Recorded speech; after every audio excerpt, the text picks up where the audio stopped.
America के साथ में बातचीत फेल होने के बाद ईरान का पहला जोरदार पलटवार निकल करके सामने आया और ईरान की तरफ से इस डेलीगेशन का हिस्सा, इस डेलीगेशन का नेतृत्व करने वाले ईरानी संसद के स्पीकर मोहम्मद गालिबफ, उनका बयान निकल करके सामने आया है और 5 बड़ी बातें उनकी तरफ से कही गई है और इसमें बिल्कुल साफ कर दिया है कि अब इस जंग को लेकर के ईरान का रुख क्या रहेगा।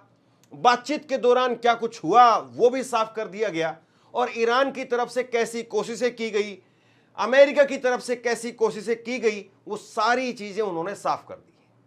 और दूसरी तरफ लेबनान में इजराइल के हमले जारी हैं। इजराइल ने अभी कुछ देर पहले लेबनान में हमले किए हैं और बहुत बड़ी संख्या में महिलाओं को, बच्चों को मार दिया है। और तुर्की ने कहा है, तुर्की के विदेश मंत्रालय की तरफ से बयान सामने आया है कि आज का अगर कोई हिटलर है तो हिटलर नेतन्याहू है। यह तुर्की की तरफ से बयान निकल करके सामने आया है। मैं इस खबर के अंदर आपको कनाडा के प्रधानमंत्री उनका बयान सुनाऊंगा और उनका जब बयान निकल करके सामने आया तो तालियां बजने लग गई, सामने लोग खड़े हो गए और उन्होंने अमेरिका को जिस तरीके का करारा तमाचा मारा है, देखने वाली बात है। ऑस्ट्रेलिया की तरफ से क्या कुछ कहा जा रहा है सीज फायर को लेकर के, बातचीत को लेकर के, उस पर भी बात करेंगे। और ईरान में माहौल कैसा है, ईरान के अंदर क्या बातचीत नहीं हो पाई, इसके बाद में 2 फुट वहां पर दिखाई दे रही है, यानी दरार एक तरीके से दिखाई दे रही है, फूट पड़ गई है, या फिर ईरान अभी भी पूरी तरह से एक है। और शुरुआत यहीं से करते हैं। सबसे पहले मैं आपको ईरानी सिक्योरिटी चीफ इब्राहिम अजीजी, उनका एक बयान आपको सुनाता हूं जो रसिया टुडे के साथ में खास बातचीत में उन्होंने कहा है कि अमेरिकियों को इस एग्रीमेंट की हमसे ज्यादा जरूरत है। अगर वे हमारी शर्तें नहीं मानते हैं तो हम अपने रास्ते पर चलेंगे और कुछ नहीं बदलेगा। ईरान ये कह रहा है कि हमें जरूरत नहीं है, जरूरत अमेरिका को है। अगर अमेरिका इसी तरीके से लगातार इसी स्टैंड के साथ में इस युद्ध में डटा रहा तो हमें कुछ फर्क नहीं पड़ता है, हमारे लिए कुछ नहीं बदलेगा, लेकिन अमेरिका में बहुत कुछ बदल जाएगा। ये ईरान की तरफ से कहा जा रहा है। यानी ईरान कहीं से भी किसी भी तरीके से अपने आप को मायूस, निराश या थका हुआ, हारा हुआ, या फिर यूं कहिए कि लीडरशिप के अंदर 2 फाड़ कहीं से दिखाई नहीं दे रही है। पूरा ईरान एकजुट नजर आ रहा है।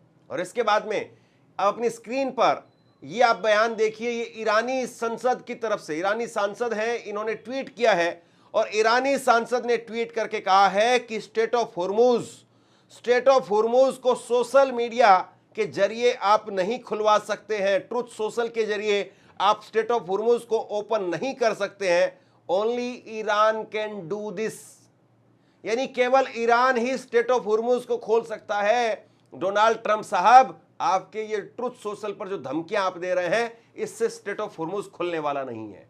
ये ईरान के इस वक्त में जज्बात हैं, ये ईरान के इस वक्त में हौसले हैं और ये ईरान की इस वक्त में प्रतिक्रियाएं निकल करके सामने आ रही है इस बातचीत के बाद में। और जैसा कि मैंने आपको कहा था कि सबसे जोरदार तरीके से जो पलटवार निकल करके सामने आया, जो बयान निकल करके सामने आया है, जिसमें 5 सूत्रों में अपनी बात रखी है मोहम्मद गालिबफ ने, ईरानी संसद के स्पीकर, वो आप अपनी स्क्रीन पर देखिए। 5 बातें उनकी तरफ से कही गई है। इसमें वो क्या कह रहे हैं एक एक करके आप अपनी स्क्रीन पर देखिए। बातचीत से पहले मैंने इस बात पर जोर दिया था कि हमारे पास में जरूरी अच्छी नीयत और इच्छा शक्ति है, लेकिन पिछले 2 युद्धों के अनुभव की वजह से हमें दूसरी तरफ वाले पर कोई भरोसा नहीं है।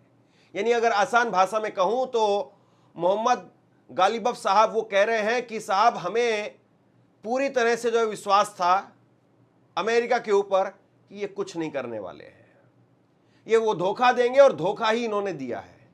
हम अच्छी नीयत के साथ में गए थे, हम भरोसे के साथ में गए थे कि चलिए अच्छी पॉजिटिविटी के साथ में जाते हैं कि कुछ अच्छा हो सके, लेकिन हमें पिछले 2 युद्धों का अनुभव है, अमेरिका के ऊपर यकीन नहीं किया जा सकता, ये इनकी तरफ से कहा गया। देखिए, कल मैं जिस तरीके से बयान निकल करके सामने आ रहे थे, जब ये सीज फायर को लेकर के जब बातचीत चल रही थी इस्लामाबाद में, पाकिस्तान के अंदर, उस वक्त में जो है बयान निकल करके सामने आ रहे थे ईरान की तरफ से, और ईरान की तरफ से जो कई प्रवक्ता वहां पर बयान दे रहे थे, उन्होंने कहा कि भाई 0% भरोसे के साथ में हम यहां पर आए हैं। ईरान इस बातचीत में आया है तो 0%, 1% का एतबार नहीं है अमेरिका पर, 1% का एतबार नहीं है। लेकिन उसके बावजूद दुनिया को यह बताने के लिए, दिखाने के लिए कि हम पीछे नहीं हट रहे हैं, हम हमेशा शांति के लिए तैयार हैं। लेकिन सामने वाले को आप देख लीजिए, दुनिया के सामने ट्रंप को, अमेरिका को एक्सपोज करने के लिए ईरान इस बातचीत में शामिल हुआ था। बाकी ईरान को 1% का एतबार नहीं था। यह कल ईरान के प्रवक्ताओं की तरफ से कहा जा रहा था। और अब यहां पर ईरानी संसद के जो स्पीकर हैं वो भी सेम वही बात यहां पर कहते हुए नजर आ रहे हैं।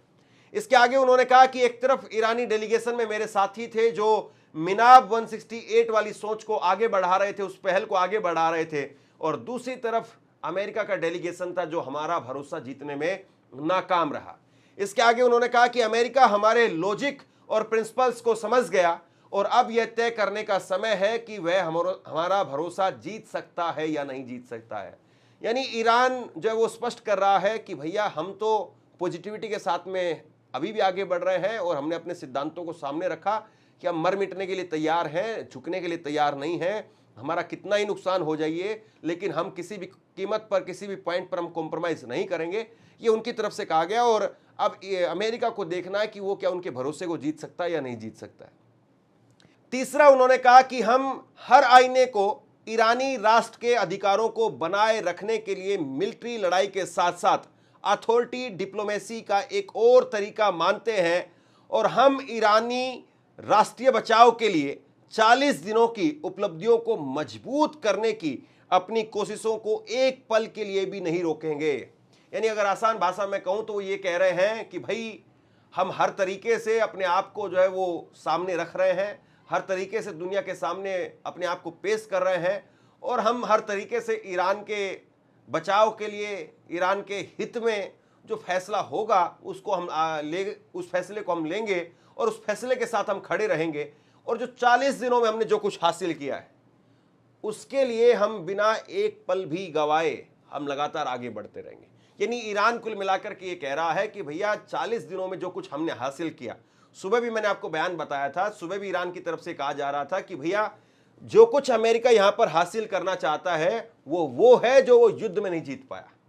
यानी युद्ध के अंदर तुम जीत नहीं पाए, 40 दिनों के युद्ध में तुम जीत नहीं पाए, और अब तुम चाहते हो कि टेबल पर बैठ करके हम साइन करके स्टेट ऑफ हुर्मुज को तुमको सौंप करके चले जाए। नहीं हो पाएगा। स्टेट ऑफ हुर्मुज पर हमने अपना अधिकार इन 40 दिनों की लड़ाई में अपने नेताओं को, अपने सैनिकों को, अपने लोगों को, अपने बच्चों को, अपने आवाम को खो करके हमने हासिल किया है, और वो हमारे टेरिटोरियल क्षेत्र के अंदर है। हम उस पर किसी भी तरीके से अपने अधिकार को नहीं छोड़ेंगे, और जो 40 दिनों में हमने हासिल किया है उससे एक पॉइंट भी हम पीछे नहीं हटेंगे। ये ईरान की तरफ से कहा गया। नंबर 4 वो कहते हैं कि मैं इन बातचीत की प्रक्रियाओं को आसान बनाने के लिए हमारे दोस्त और भाईचारे वाले देश पाकिस्तान की कोशिशों के लिए भी शुक्रगुजार हूं, और मैं पाकिस्तान के लोगों को अपनी शुभकामनाएं भेजता हूं। यानी पाकिस्तान का शुक्रिया अदा कर रहे हैं कि आपने कोशिश की लेकिन यह काम हो नहीं पाया, लेकिन फिर भी आपका शुक्रिया, थैंक यू। इसके बाद में उन्होंने कहा कि ईरान एक 90 मिलियन आत्माओं वाला एक शरीर है। ईरान के उन सभी बहादुर लोगों से जिन्होंने सुप्रीम लीडर की सलाह मान करके सड़कों पर उतरकर अपने बच्चों का साथ दिया और हमें अपने आशीर्वाद के साथ में हमारे रास्ते पर भेजा, इसके लिए मैं आभारी हूं। इन 21 घंटों की कड़ी बातचीत में अपने साथियों का मैं उनका शुक्रिया अदा करता हूं। बहुत बढ़िया, भगवान आपको ताकत दे, अल्लाह आपको ताकत दे। इस तरह की बातें उन्होंने कही। यानी कुल मिलाकर के वो कह रहे हैं कि भैया ईरान जो है वो बहुत बड़ा मुल्क है, ईरान की आवाम वो बहुत बड़ी है, और ईरान के लोग जिस तरीके से अपने बच्चों को आगे भेज रहे थे, हमें हौसला दे रहे थे, इस तरह की बातें उनकी तरफ से कही गई। अब देखिए लेबनान में किस तरीके से हमले हो रहे हैं, लेबनान के अंदर किस तरीके से हमले हो रहे हैं। बताया जा रहा है कि 6 से ज़्यादा महिलाओं और बच्चों की इन हमलों के अंदर मौत हो गई है। ये तस्वीरें आप देखिए किस तरीके से बड़ी बड़ी इमारतें वो खंडर में तब्दील हो गई हैं, लोगों के बेडरूम वो कैसे उनमें दरारें आ गई हैं, और बहुत सारी जो बगल की बिल्डिंगें थी वो बिल्कुल राख हो चुकी हैं।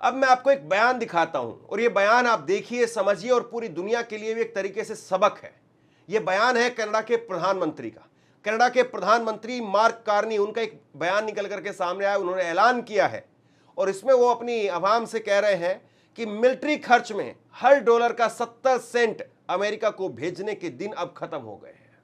यानी इसका मतलब आप समझे, इसका मतलब वो ये कह रहे हैं कि जो हम 100 रुपए का एक नोट खर्च करते थे, उस 100 रुपए के एक नोट में से 70 रुपए वो अमेरिका को जाते थे। सब जानते हैं कि हमें कनाडा अपनी जितने भी हथियार है वो अमेरिका से खरीदता है और इसलिए जो उसका रक्षा बजट है, रक्षा बजट मान लीजिए कि 100 रुपए है, तो 100 रुपए में से 70 रुपए सीधे उठ करके अमेरिका अपने आप चले जाते थे। अब वो कह रहे हैं कि इस चीज को खत्म करने का समय आ गया है। और जब ये बात उन्होंने कही तो वहां पर जो आवाम थी, वहां पर जो उनके लोग थे, पत्रकार थे, जो सुनने वाले थे, सब खड़े हो गए, तालियां बजाने लगे। तस्वीर आप देखिए किस तरीके से तालियां बजा करके इस्तकबाल कर रहे हैं।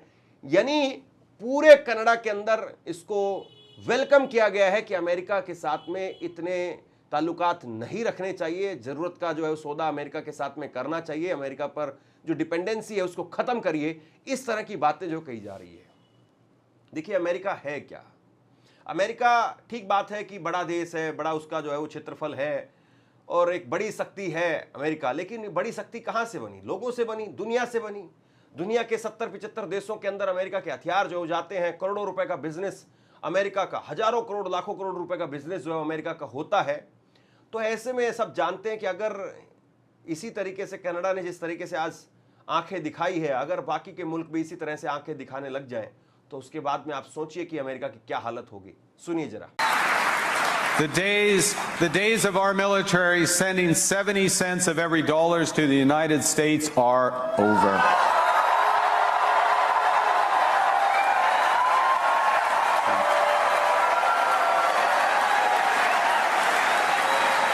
अब इसके बाद में मैं आपको तुर्की का बयान सुनाता हूं और तुर्की की तरफ से कहा गया है कि आज अगर कोई हिटलर है तो वो नेतन्याहू है। सुनिए जरा। तुर्की के विदेश मंत्रालय ने इजराइल के प्रधानमंत्री बेंजामिन नेतन्याहू पर तीखा हमला करते हुए उन्हें आज के समय का हिटलर बताया। यह बयान उस समय पर आया है जब नेतन्याहू ने तुर्की के राष्ट्रपति एर्दोगन के बयान पर प्रतिक्रिया दी थी और एर्दोगन ने अमेरिकी राष्ट्रपति ट्रंप को चेतावनी दी थी कि कुछ ताकतें इस समझौते को कमजोर करने के लिए उकसावे या साजिश कर सकती हैं और इसे इजराइल पर जो है इशारा माना गया। इसके जवाब में नेतन्याहू ने भी एक्स पर लिखा कि उनके नेतृत्व में इजराइल ईरान और उसके समर्थित समूहों के खिलाफ कार्रवाई जारी रखेगा। उन्होंने एर्दोगन पर आरोप लगाया कि वह ऐसे समूहों का नेतृत्व करते हैं या उनको देते हैं जो अपने ही देश में कुर्द नागरिकों के खिलाफ कार्रवाई कर चुके हैं। यानी मतलब नेतन्याहू जो है वो एर्दोगन को जो है वो आईना दिखाने की कोशिश कर रहे थे, लेकिन पूरी दुनिया जानती है कि बार बार नेतन्याहू का यही सपना है कि पहले ईरान और उसके बाद में तुर्की। तो ये जो सोच है और यही सोच जो है वो कहीं ना कहीं आप सोचिए कि दुनिया के अंदर इजराइल को डिफाइन करती है कि कैसा मुल्क है जो ये कहता है कि हमें क्या एग्जिस्ट करने का हक नहीं, लेकिन दूसरे लोगों को लगातार मारता रहता है। ये नेतन्याहू की सोच है और जिस वक्त में कल जब शांति वार्ता हो रही थी उस वक्त में भी इसी तरह से लगातार हमले हो रहे थे। अब मैं ऑस्ट्रेलिया का बयान आपको बताता हूं। ऑस्ट्रेलिया की तरफ से कहा गया है कि अमेरिका और ईरान फिर से बातचीत शुरू करें। ऑस्ट्रेलिया की विदेश मंत्री पेनी व्योंग ने अमेरिका और ईरान से सीज फायर बनाए रखने और फिर से बातचीत शुरू करने की अपील की है और उन्होंने कहा कि यह निराशाजनक है कि इस्लामाबाद में अमेरिका और ईरान के बीच हुई बातचीत बिना किसी समझौते के खत्म हो गई। अब इसे सबसे ज्यादा जरूरी है कि सीज फायर रखा जाए और बातचीत फिर से शुरू हो। पेनी व्योंग ने यह भी कहा कि अगर संघर्ष बढ़ता है तो इससे लोगों को ज्यादा नुकसान होगा और पूरी दुनिया की अर्थव्यवस्था पर भी इसका बुरा असर पड़ेगा। यानी जो लोग हैं वो समझते हैं कि भैया युद्ध आगे बढ़ने में कोई अच्छा नहीं है, लेकिन आप ये देखिए कि डोनाल्ड ट्रंप की जो मंशा है वो यही है कि या तो ईरान वो घुटने टेक दे हमारे आगे और या फिर ईरान जो है वो अपने विनाश के लिए तैयार रहे। लेकिन ईरान ये साफ कह रहा है कि तुम ये जो विनाश करने की धमकी देते हो, 40 दिनों में सब कुछ तुमने आजमा करके देख लिया, तुमने हमारे बड़े लीडर्स को मार दिया, उनकी शहादत हो गई, लेकिन उसके बावजूद हम ना झुके हैं और ना झुकेंगे। तो फिलहाल ये युद्ध अभी भी खत्म होता हुआ नजर नहीं आ रहा है। इसका आगे का रुख क्या होगा कहा नहीं जा सकता है, लेकिन ये बिल्कुल सच है कि ईरान किसी कीमत पर झुकेगा नहीं। आज के वक्त में अगर आप देखें तो ये साफ संकेत है।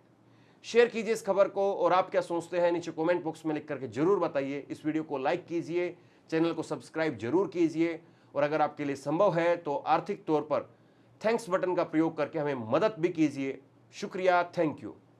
आपसे कुछ कहना चाहता हूं। आज के वक्त में पत्रकारिता करना कितना मुश्किल काम है, लेकिन अगर ऐसे में भी कोई आपकी खबर दिखा रहा है, कोई आपके मुद्दे पर बात कर रहा है, तो आपको भी उसका साथ देना चाहिए।